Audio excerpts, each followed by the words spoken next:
जमीन की गहराइयों में जहां सूरज की रोशनी भी मुश्किल से पहुंचती है, वहां एक ऐसी दुनिया छुपी हुई है जिसे इंसान ने शायद कभी पूरी तरह नहीं समझा। आज एक बच्चा इस राज के करीब पहुंचने वाला है। छोटे कदमों के साथ इस अजीम क्रिस्टल गार में दाखिल होता है। हर कदम के साथ दीवारों पर चमकते हुए क्रिस्टल रोशनी को ऐसे मुनाकिस करते हैं जैसे कायनात की कोई पोशीदा जबान बोल रहे हों। ये नमूने, ये कामिल तवाज़न, ये जियोमेट्री, ऐसा लगता है जैसे कुदरत ने खुद यहाँ तरतीब और हुस्न का एक शाहकार तख्लीक किया हो। जब मोहम्मद अपने छोटे हाथों से इन चमकते हुए नक्शों को छूता है, रोशनी की लकीरें पत्थर के अंदर जिंदा हो उठती हैं।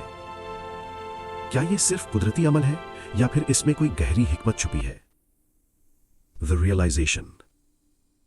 हर क्रिस्टल, हर रोशनी की किरण, हर शक्ल एक ही हकीकत की तरफ इशारा करती है कि इस कायनात में कोई भी चीज बेतरतीब नहीं। हर चीज एक कामिल निजाम के तहत बनी है। Spiritual moment.